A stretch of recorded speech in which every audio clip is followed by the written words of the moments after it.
മെയിനായിട്ട് ഇതിനകത്ത് ശ്രദ്ധിക്കേണ്ട കാര്യം, അറവ് നടത്തിയതിനു ശേഷം അതിന്റെ തോല് കൊണ്ടുപോയി വിൽപ്പന നടത്താൻ പാടില്ല. തോല് കൊണ്ടിട്ട് എന്ത് ചെയ്യാ? വിൽപ്പന നടത്തുക. അല്ലാഹു നമ്മളെ കാക്കുമാറാവട്ടെ. പല സ്ഥലങ്ങളിലും അങ്ങനെ ചെയ്യാറുണ്ട്. അല്ലെങ്കിൽ അറവ് നടത്തിയവന് കൂലി കൊടുക്കുക. അവൻ പറയാണ് 3500, ഉദാഹരണം പറയാണ് കേട്ടോ. അറവ് നടത്തിയതും വെട്ടിയതിനും കൂലിയൊക്കെ എത്രയാണ്? 3500, 4000 രൂപ. അപ്പൊ എന്ത് ചെയ്ത് ഒരു 3500 ഇത് കൊടുത്ത് 500 രൂപയ്ക്ക് തോലെല്ലാം കൂടെ കൂട്ടിയിട്ട് ബിസ്മില്ലാഹിർ റഹ്മാനിർ റഹീം കൂലി കൊടുത്തു. പറ്റൂല, അനുവദനീയമല്ല. അല്ലാഹു നമ്മളെ കാക്കുമാറാവട്ടെ. സംഘടിതമായി നടത്തുമ്പോൾ ശ്രദ്ധിക്കേണ്ട മസലയാണ് ഈ പറയുന്നത്.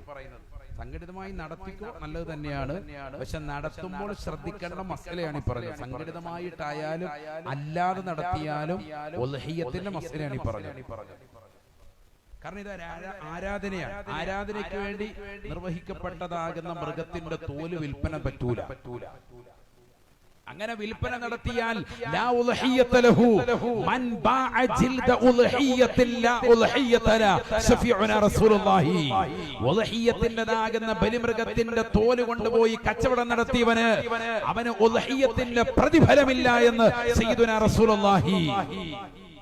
കാര്യമായിട്ട് ഉൽഹിയ്യത്ത് നടത്തിയതാണ്, പക്ഷെ കൂലി ഉണ്ടാവൂല. ഒക്കെ പലയിടത്തും നടക്കുന്നുണ്ട്. അതുകൊണ്ടാണ് ഈ പറയുന്നത്. സംഘടിതമായി നടത്തുമ്പോൾ പല കാര്യങ്ങളും ശ്രദ്ധിക്കണം. അല്ലാഹു തൗഫീഖ് നസീബാക്കട്ടെ. അല്ലാഹു തൗഫീഖ് നസീബ. നടത്താൻ വലിയ കൂലിയാണ്, പക്ഷെ നടത്തേണ്ടതിന് പ്രകാരം ഉലമാഇനോട് ചോദിച്ച് നടത്തേണ്ട രീതിക്ക് തന്നെ നടത്തണം. ഓരോ പോത്തിനും 7 പേര് കൃത്യമായി ഷെയർ വരണം. പോത്തിനെ കൊണ്ടുവന്ന് നിർത്തി അറവ് നടത്താൻ പോവാൻ ഓരോരുത്തരുടെ പേര് വിളിക്കണം. 7 പേരും അവിടെ ഹാജറാവണം. ഹാജറില്ലാത്തവനെ ഫോം വിളിച്ച് സ്ഥലത്തില്ല, ഗൾഫിലാണ്, വക്കാലത്ത് ഏറ്റുവാങ്ങണം. വക്കാലത്ത് സ്വീകരിക്കണമെങ്കിൽ ഷാഫി മദ്ഹബിൽ അവന്റെ നാട്ടിലും വക്കാലത്ത് തരുന്നവന്റെ നാട്ടിൽ എന്ത് വേണം? വക്കാലത്ത് ഏറ്റെടുക്കുന്നവനും തരുന്നവന്റെയും നാട്ടിൽ, രണ്ടുപേരുടെയും നാട്ടിൽ ഉൽഹിയ്യത്തിന്റെ സമയം പ്രവേശിച്ചിരിക്കണം. അപ്പൊ അവിടുന്ന് ഫോണിലൂടെ പറയാണ്, ഗൾഫിലുള്ളവൻ എന്റെ സുന്നത്തായ ഉൽഹിയ്യത്തിനെ നടത്താൻ നിനക്ക് ഞാൻ വക്കാലത്ത് തന്നിരിക്കുന്നു, അഥവാ നിന്നെ ഞാൻ ഏൽപ്പിച്ചിരിക്കുന്നു. അപ്പൊ ഇയാള് ഫോണിലൂടെ ഇവിടെ നിന്ന് പറയണം, ഞാനത് സ്വീകരിച്ചിരിക്കുന്നു.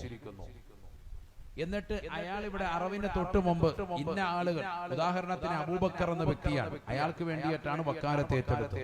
അപ്പൊ അബൂബക്കറിന്റെ സുന്നത്തായി ഏൽപ്പിക്കപ്പെട്ട വക്കാലത്തിനെ, ഉൽഹിയ്യത്ത് എന്ന മൃഗത്തിന്റെ വക്കാലത്തിനെ ഞാൻ വീട്ടുന്നു എന്ന് ഇവിടുന്ന് നിയത്ത് ചെയ്യണം. അതിന് അറവ് നടത്തുന്ന സമയത്ത് ശ്രദ്ധിക്കണം. ഒരുപാട് ഘടകങ്ങൾ കൂടി അത് ശ്രദ്ധിക്കണം. സമയത്ത് അവിടെ ആളുണ്ടാവണം. പലരും എന്ത് ചെയ്യും? 8000 രൂപ ഷെയർ കൊടുക്കും, ഉദാഹരണം പറയാം. എന്നിട്ട് പറയും എന്റെ ഓഹരി വീട്ടിലേക്ക് എത്തിച്ചേക്കാൻ പറയും. നിയത്തും ഇല്ല, ഒന്നുമില്ല. ഉൽഹിയ്യത്ത് എന്ന് പറഞ്ഞാൽ അതിന്റെ പിറകിൽ നിൽക്കണം. യാ ഫാത്തിമതു ഖൂമി ഉൽഹിയ്യതകി ഫശ്ഹദിഹാ. അല്ലയോ ഫാത്തിമ, ഫാത്തിമ, നീ നിന്റെ ഉൽഹിയ്യത്തിന്റെ ബലിദാനത്തിൽ നീ സന്നിഹിതയാവണേ. ഫഇന്നലകി ഫഇന്നഹു യുഗ്ഫറു ലകി ബികുല്ലി ഖതറത്തിൻ തഖതുറു മിൻ ദമിഹാ കുല്ലു ദംബിൻ അമിൽതിഹി. നീ നിന്റെ ജീവിതത്തിൽ ചെയ്തിട്ടുള്ള എല്ലാ പാപങ്ങളും പൊറുക്കാൻ കാരണമാണ് അതിന്റെ സ്ഥലത്ത് നീ സന്നിധയാകലെന്ന് നബിയുനാ റസൂലുള്ളാഹി. പാപം പുറത്തു കിട്ടണമെങ്കിൽ അടുത്തു വരണം, മൃഗത്തിന്റെ അടുത്തുണ്ടാവണം, സന്നിഹിതയാവണം. ഇനി സ്ത്രീകളുണ്ട് ഷെയർ ചേർന്നവർ, എങ്കിൽ അന്യപുരുഷനിൽ നിന്ന് മാറി ഒരല്പം മാറിയിട്ട് അവര് നിയത്ത് ചെയ്തിട്ട് അവിടെ തന്നെ ഉണ്ടാവണം. ഇനി വരാൻ പറ്റത്തില്ലേ, അവിടെ ഉള്ളതാകുന്ന കുടുംബത്തിൽപ്പെട്ട മക്കളെയോ ഭർത്താവിനെ ആരെങ്കിലും വക്കാലത്ത് ഏൽപ്പിച്ചിട്ട് അവരെ പറഞ്ഞു വിടി, സന്നിഹിതനാവണം. അതാ ഷെയർ ചേർന്ന് എന്റെ പൊതി വീട്ടിലേക്ക് എത്തിച്ചേക്ക്, ആ പരിപാടി ആണ് ഞാൻ പറഞ്ഞത്. സംഘടിതമായി നടത്തുമ്പോൾ ഒരുപാട് കാര്യങ്ങൾ ശ്രദ്ധിക്കേണ്ടതുണ്ട്. അല്ലാഹു ശ്രദ്ധിക്കാൻ തൗഫീഖ് നൽകട്ടെ. മാത്രമല്ല, ഉൽഹിയ്യത്ത് അറത്തി അതിനെ അറവ് നടത്തിയതിനു ശേഷം ഓരോ മൃഗത്തിൽ നിന്നും ആ നാട്ടിലുള്ള പാവപ്പെട്ട ഫഖീർ മിസ്കീനുകൾക്ക് നിർബന്ധമായ ഓഹരിയുണ്ട്. അത് ആദ്യം അതിൽ നിന്ന് മാറ്റിവെക്കണം. ഉദാഹരണത്തിന് 5 പോത്തുണ്ട്. 5 പോത്തിന്റെ ഒന്നായിട്ട് ഇറത്ത് ഒരു ടാർപ്പ് വലിച്ചിട്ടിട്ട് അതിന്റെ മുകളിലോട്ട് ഇറച്ചി കൊണ്ടുവന്ന് മൊത്തത്തിൽ കൂട്ടി, എന്നിട്ട് അതിൽ നിന്ന് ഒന്നായിട്ട് എടുത്തിട്ട് ഫക്കീറിന് കൊടുത്തു. അത് പറ്റൂല. ഓരോ മൃഗത്തിൽ നിന്നും 3 ആയിട്ട് ഡിവൈഡ് ചെയ്യാം. ഏറ്റവും നല്ല പണി അതാണ്. ഓരോ മൃഗത്തിന്റെ മാംസത്തിൽ നിന്ന് 3 ആയിട്ട് ഡിവൈഡ് ചെയ്യണം. എങ്ങനെ? ഒന്ന് ഫക്കീറുകൾക്ക്. ശ്രദ്ധിക്കണേ, നല്ലതുപോലെ ശ്രദ്ധിക്കുക. ഫക്കീർ എന്ന് പറഞ്ഞാൽ ആരാ? അന്നുള്ള ചെലവ് പോലും കഴിഞ്ഞു പോകാത്ത വ്യക്തിക്കാണ് ഫക്കീർ എന്ന് പറയുക. മനസ്സിലായില്ല? അന്നത്തെ കാര്യം പോലും ഇടങ്ങേറില്ല, അന്നത്തെ ഭക്ഷണം പോലും ബുദ്ധി, അവനാണ് ഫക്കീർ. അപ്പൊ അങ്ങനത്തെയുള്ള ലിസ്റ്റ് മഹല്ലെടുക്കണം, ഒരു ലിസ്റ്റ് എടുക്കണം. എന്നിട്ട് ആദ്യത്തെ പോത്തിനെ അറുത്തിട്ട് അതിന്റെ ഒരു ഷെയർ എടുത്തിട്ട് ഇങ്ങോട്ട് ഇടാം. ഒരു 10 കിലോ എങ്കിലും ചുരുങ്ങി നമ്മൾ മാറ്റണമെന്ന് അർത്ഥം. ഒരല്പമെങ്കിലും ഫക്കീറുകൾക്ക് കൊടുത്തിരിക്കണം, അതാണ് പറഞ്ഞതിന്റെ അർത്ഥം. അപ്പൊ ഒരു കുറച്ച് കിലോ എടുത്ത് മാറ്റും. ഉദാഹരണം പറയാം, ആ പോത്തിൽ നിന്ന് തന്നെ രണ്ടാമത്തെ ഒരു വിഹിതം കുറച്ചങ്ങോട്ട് മാറ്റി വെച്ചു. ആ നാട്ടിലുള്ളതാകുന്ന മീഡിയം ആൾക്കാർ, പണക്കാരായ ആൾക്കാർ, മുസ്ലിമീങ്ങളായ ആളുകൾക്ക് വേണ്ടി കുറച്ച് മാറ്റി വെച്ചു. മൂന്നാമത്തെ ഒരു വിഹിതം എടുത്തിട്ട് ഷെയറിന്റെ അഹിലുകാരുണ്ട്, 7 പേരാണല്ലോ ഷെയർ കയറുന്നത്, അവർക്ക് കുറച്ച് കരളിന്റെ ഭാഗമൊക്കെ ഉണ്ടെങ്കിൽ ഏറ്റവും ബെറ്റർ. കാരണം നബിതങ്ങൾ കഴിച്ചിട്ടുള്ളത് ഉദഹിയത്തിന്റെ മാംസത്തിൽ നിന്ന് ഏതാണ്?